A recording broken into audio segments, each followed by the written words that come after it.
신명기 16장. 아비벌을 지켜 여러분은 주님의 유월절을 기념해야 합니다. 주 하나님께서는 아비벌에 여러분을 이집트에서 구출해 내셨기 때문입니다. 그때가 되면 주께서 친히 자신의 이름을 두실 곳으로 정하신 그곳으로 올라가서 양이나 소를 잡아서 주께 유월절 제물로 바쳐야 합니다. 그때는 누룩을 넣은 빵을 먹어서는 안 됩니다. 여러분이 이집트 땅에서 황급히 탈출할 때 누룩을 넣어서 부풀릴 사이도 없이 금방 구워서 먹었던 것처럼 이래 동안은 누룩을 넣지 않은 빵을 구워 먹어야 합니다. 이런 고난의 빵을 먹음으로써 여러분은 이집트에서 탈출하던 그때의 일을 평생토록 기억하도록 하십시오. 묵은 누룩은 모조리 폐기하고 이래 동안은 전국 어디에서도 누룩을 보관해 두어서는 안 됩니다.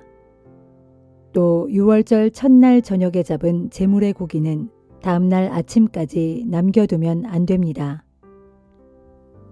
주께서 주신 성읍이라고 해서 아무 데서나 자기 마을에서 유월절 짐승을 잡아서는 안 됩니다.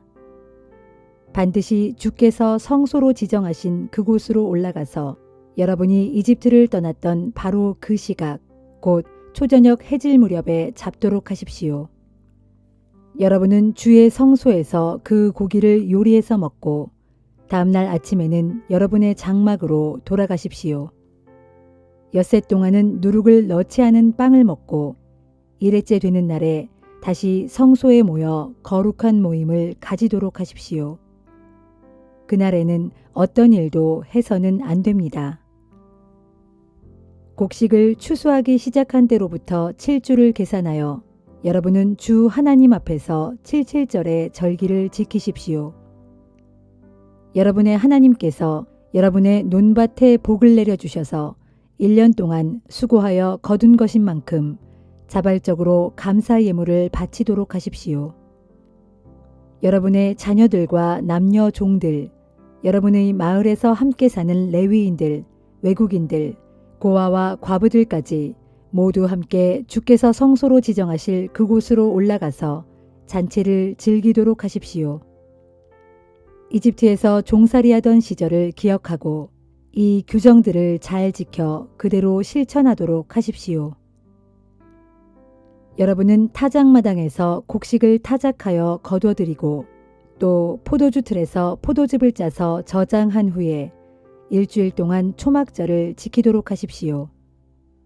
여러분의 자녀들과 남녀 종들, 여러분의 마을에서 함께 사는 레위인들, 외국인들, 그리고 고아와 과부들과 더불어 잔치를 함께 즐기십시오. 주께서 성소로 지정하실 그곳으로 가서 일주일 동안 잔치를 베풀도록 하십시오. 주께서 여러분이 하는 모든 일에 복을 내려주셔서 많은 소출을 거두게 하셨기 때문입니다. 그러니 잔치를 열고 마음껏 감사하고 즐거워하십시오.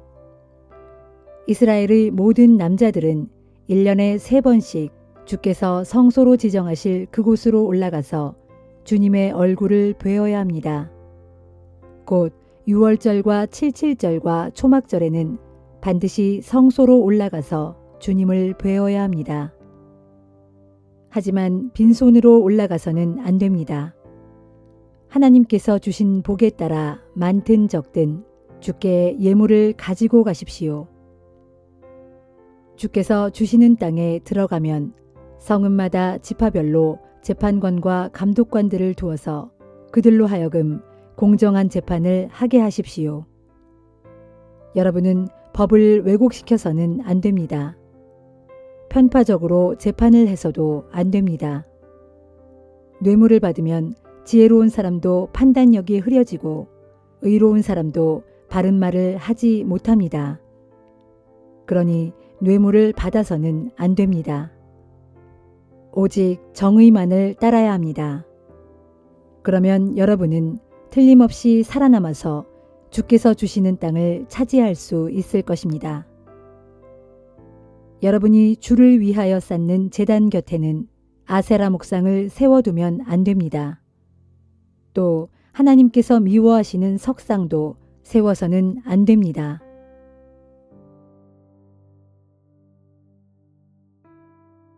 시편 103편.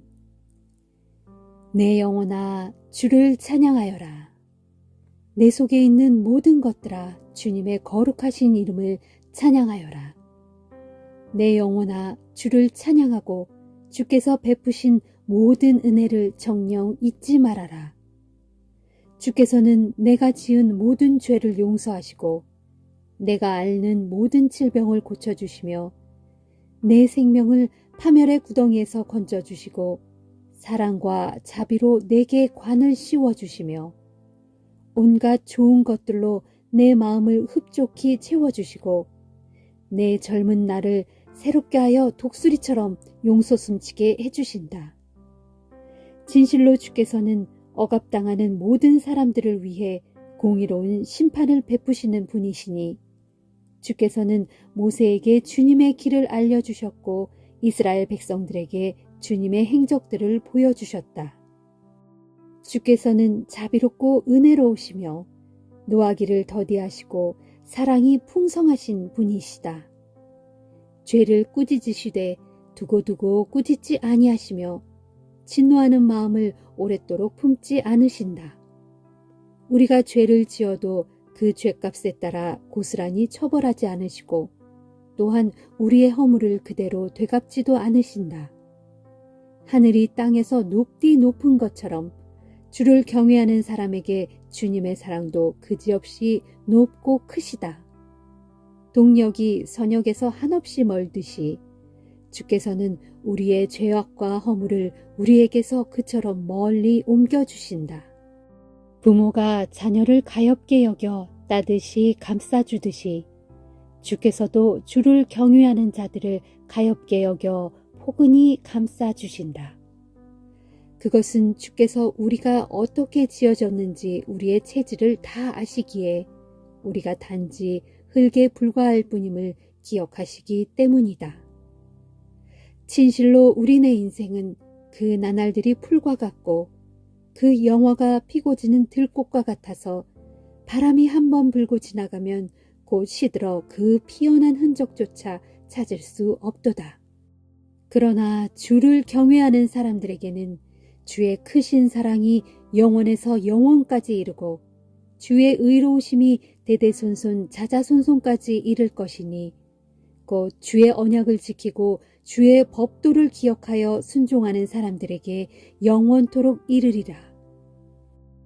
주께서는 하늘에 주님의 보좌를 굳건히 정해놓으셨으니 주님의 나라가 세상 만물을 다스리신다.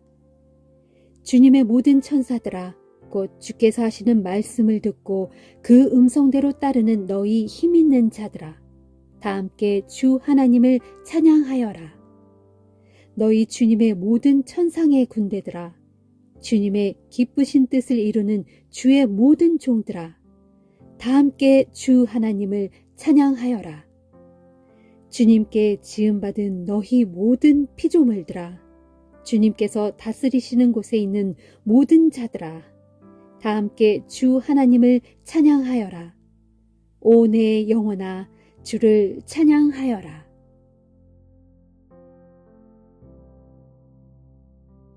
이사야 43장. 그러나 이제 야곱아 너를 창조하신 주께서 말씀하신다. 이스라엘아 너를 지으신 주께서 내게 말씀하신다. 내가 너를 값주고 구해내었으니 너는 두려워하지 마라. 내가 너의 이름을 지명하여 불렀으니 이제 너는 나의 것이다.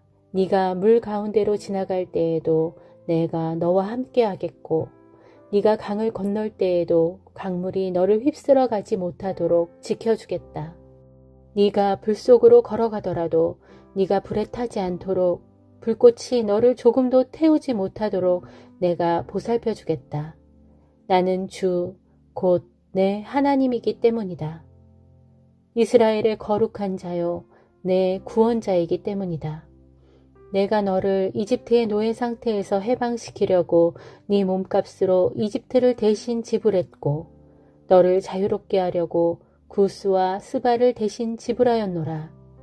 진실로 너는 내게 귀하고 보배로운 존재이고 내가 너를 참으로 사랑하고 있기에 너를 구하는 일이라면 다른 사람들을 다 내어줄 것이고 네 생명을 구하는 일이라면 다른 모든 민족을 다 내어줄 것이다. 그러므로 너는 두려워 마라. 내가 항상 너와 함께 하겠다. 내가 너의 자손들을 동쪽에서 모아 데려오겠고 서쪽에서도 모아 데려오겠다. 내가 또 북쪽을 향해서도 말하기를 그들을 내놓아라 하겠고 남쪽을 향해서도 외치기를 그들을 붙잡아 두지 마라 하겠다.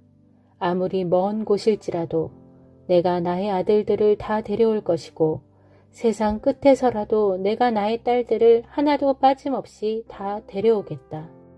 그들은 모두 내 이름으로 일컬어지는 내 백성들이고 나의 영광을 위하여 내가 창조한 백성들이며 내가 손수 빚어 만든 내 사랑하는 백성들이기 때문이다. 재판장이신 주께서 말씀하신다. 눈이 있어도 눈먼 자처럼 보지 못하고 귀가 있어도 귀먹은 자처럼 듣지 못하는 이 백성을 법정에 출두시켜라. 그리고 모든 민족들도 이 법정에 모으고 모든 나라의 백성들도 이 자리에 모이게 하라. 그들의 신들 중 어느 누가 장래의 일을 예언할 수 있느냐? 과거에 일어난 일들 중에서도 그들의 신들이 예언한 대로 성취된 일이 있느냐? 만일 있다면 우리에게 말해보아라. 그 신들로 하여금 자신들이 옳다는 것을 증언할 증인들을 세워보라고 하여라. 다른 사람들이 듣고서 과연 옳다 하고 인정할 수 있도록 증인들을 세우라고 하여라. 주께서 계속 말씀하신다. 이스라엘 백성들아, 너희가 나의 증인이다. 내가 너희를 선택하여 내 종으로 삼은 것은 너희로 하여금 나를 알고 믿으며 순종하게 하려는 것이고 또 이 세상에 나 외에는 다른 신이 없다는 것을 너희로 깨달아 알게 하려 함이다. 진실로 그렇다. 나 외에는 다른 신이 없다. 나 이전에도 다른 신이 없었고 나 이후에도 다른 신이 있을 수 없다. 나 곧 나만이 주다. 나 외에는 다른 구원자가 없다. 내가 너희의 구원을 선포하였고 그 구원을 이루었으며 그 구원을 널리 나타내었다. 너희 가운데 다른 어떤 이방신들이 아니라 바로 내가 그렇게 했다. 그러므로 너희는 내가 하나님임을 증언할 나의 증인이다. 그렇다. 과연 태초로부터 내가 곧 그분 하나님이다. 그렇기에 어느 누구도 내 손에서 능히 건져낼 자가 없고 어느 누구도 내가 하는 일을 막을 수 없다. 너희의 구원자요 이스라엘의 거룩하신 분이신 주께서 말씀하신다. 내가 너희를 위하여 바벨론 도성에 한 정복자를 보내겠다.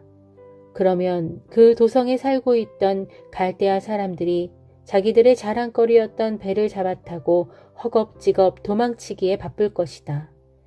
나는 주 너희의 거룩한 자요 이스라엘의 창조자이며 너희의 왕이다. 이스라엘의 구원자이신 주께서 말씀하신다. 내가 옛적 이집트에서 내 백성 이스라엘을 해방시킬 때 나는 바다를 갈라 그 가운데로 큰 길을 내었고 소용돌이 치는 거센 물결 가운데 곧은 길을 내었다.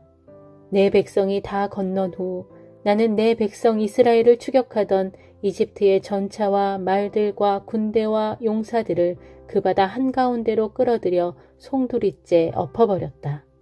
그러므로 그들은 깊은 바닷물에 빠져 다시는 일어서지 못했고 꺼져가는 등잔 심지처럼 모두 사그라지고 말았다. 그러나 이제 너희는 지나간 옛일은 다 잊어버리고 과거에 얽매이지 말아라. 자, 보라, 내가 새로운 일을 행하고 있다. 그 일이 이미 새싹처럼 돋아나고 있는데 너희가 아직도 그것을 깨닫지 못하느냐. 내가 이제 광야에 큰 길을 내고 사막에 강물이 흘러가게 하리니 이리와 타조 같은 광야의 들짐승들도 그 혜택을 누리며 나를 공경하고 찬양할 것이다. 그 까닭은 내가 광야에 큰 길을 내고 사막에 강물이 흐르게 하여 내가 택한 내 백성들로 하여금 그들이 바벨론 땅에서 본토 예루살렘으로 귀환할 때에 그 길을 걷게 하고 또 그 강물을 마시게 할 것이기 때문이다. 진실로 이 백성은 나를 찬양하게 하려고 내가 나 자신을 위하여 손수 지은 내 백성이다. 주께서 말씀하신다. 그러나 야곱아, 너는 나를 부르지도 찾지도 않았다. 이스라엘아, 너는 나를 싫어하였고 멀리하였다. 그래서 너는 나에게 양을 끌어다 번제물로 바치지도 않았고 희생제물의 기름으로 나를 섬기지도 않았다. 내가 곡식제물을 바치라고 요구하면서 너에게 짐을 지우지도 않았고 나에게 분향을 올리라고 요구하면서 너를 귀찮게 한 적도 없었다. 그런데도 너는 나를 위해 스스로 향료를 사다가 바친 적이 없었고 스스로 내 희생제물의 기름으로 나를 흡족하게 한 적도 없었다. 그 대신에 너는 도리어 온갖 죄악을 저질러 나에게 무거운 짐을 지워주었고 온갖 범죄를 자행하여 나를 심하게 괴롭혔다. 그러나 곧 나는 나 자신을 위하여 죄를 용서하는 하나님이다. 그러므로 내가 네 죄를 더 이상 기억하지 않겠다. 너는 혹시 나에게 상기시키고 싶은 너의 옳은 일이 있느냐? 그렇다면 그 일에 대해 함께 변론하고 한번 판가름해보자. 만일 네가 결백하다면 네가 옳다는 것을 한번 입증해보아라. 사실은 너의 첫 조상부터 내게 죄를 저질렀고 너의 지도자들도 나를 배반하였다. 그러므로 내가 성전의 제사장들로 수치를 당하게 하겠고 야곱으로 진멸을 받게 하겠으며 이스라엘로 비웃음거리가 되게 버려둘 것이다.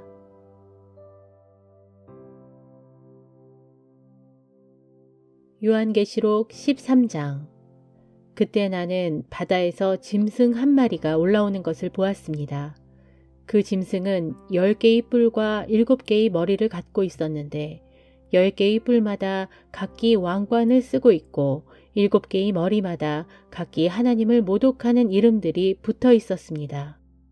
내가 보기에 그 짐승은 표범처럼 생겼습니다. 하지만 발은 곰의 발을 닮았고 입은 사자의 입과 같았습니다. 붉은 용은 자기 힘과 왕자와 큰 권세를 그 짐승에게 주었습니다. 그 짐승의 7 머리들 가운데 하나는 치명적인 상처를 입은 것처럼 보였습니다. 그런데 신기하게도 그 상처가 낫게 되니 온 세상 사람들이 크게 놀라고 감탄하여 그 짐승을 따랐습니다. 세상 사람들은 그 짐승에게 권세를 준 그 붉은 용에게 경배하고 또한 그 짐승에게도 경배하며 말하기를 이 짐승 같은 자가 누가 있으랴? 누가 감히 이 짐승과 맞서 싸울 수 있으랴 하였습니다. 그 짐승은 교만에 가득한 말과 하나님을 모독하는 말을 하는 입을 받고 또한 앞으로 42개월 동안 활동할 수 있는 권세도 받았습니다. 그 짐승은 입을 열어 하나님을 모독했는데 하나님의 이름과 하나님이 살고 있는 처소 및 하늘에 살고 있는 자들을 마음껏 비방했습니다. 또 그 짐승은 성도들과 싸워서 이길 수 있는 힘을 부여받고 더 나아가 온 세상의 모든 종족과 백성과 언어와 나라를 지배하는 권력까지도 부여받았습니다. 그러므로 땅 위에 사는 모든 세상 사람들, 곧 세상이 창조된 이후로 죽임을 당하신 어린 양의 생명책에 그 이름이 기록되어 있지 않은 사람들은 모두가 빠짐없이 그 짐승을 섬기며 경배할 것입니다. 누구든지 들을 귀가 있는 사람은 잘 들으십시오. 누구든지 사로잡혀갈 사람은 사로잡혀갈 것이고 누구든지 칼로 죽임을 당할 사람은 칼로 죽임을 당할 것입니다. 그렇기에 성도들에게는 인내와 믿음이 반드시 요구됩니다. 그때 내가 또 보니 땅에서 또 다른 짐승 한 마리가 올라오고 있었습니다. 그 짐승은 어린 양처럼 2개의 뿔을 갖고 있었고 용처럼 말을 했습니다. 이 짐승은 첫 번째 짐승을 대신하여 첫 번째 짐승이 가진 모든 권세를 그 앞에서 행사했는데 이 짐승은 땅과 땅 위에 사는 모든 세상 사람들로 하여금 치명적인 상처가 나았던 그 첫 번째 짐승을 섬기게 했습니다. 또 이 짐승은 모든 사람들이 보는 앞에서 큰 기적을 행하였는데 심지어 하늘에서 불덩어리가 땅으로 내려오게도 했습니다. 이 짐승이 이처럼 큰 기적을 행할 수 있었던 것은 첫 번째 짐승이 권세를 주었기 때문입니다. 그래서 이 짐승은 이런 기적을 미끼로 삼아 땅 위에 사는 온 세상 사람들을 현혹시킨 뒤에 그들에게 명령하기를 칼에 맞아 치명상을 입고도 다시 살아난 그 첫 번째 짐승을 위해 우상을 만들라 하였습니다. 그리고 이 짐승은 능력을 받아서 첫 번째 짐승의 우상에게 생기를 불어넣어 주어 그 우상으로 하여금 말도 할 수 있게도 하고 또 그 우상에게 경배하지 않는 사람은 모두 죽일 수도 있게 하였습니다. 또한 이 짐승은 작은 자나 큰 자나 부자나 가난한 자나 자유인이나 종이나 가리지 않고 온 세상의 모든 사람에게 그들의 오른손이나 이마에 표를 받게 하였습니다. 그런 다음에 누구든지 그 표가 있는 사람, 곧 이 짐승의 이름이나 혹은 그 이름에 뜻하는 숫자가 새겨진 표가 찍혀 있지 않은 사람은 아무도 물건을 팔거나 살 수 없게 하였습니다. 여기에 지혜가 요구됩니다. 지혜가 있는 사람은 이 짐승의 숫자를 세어보십시오. 그것은 사람을 가리키는 숫자로서 곧 그 숫자는 666입니다.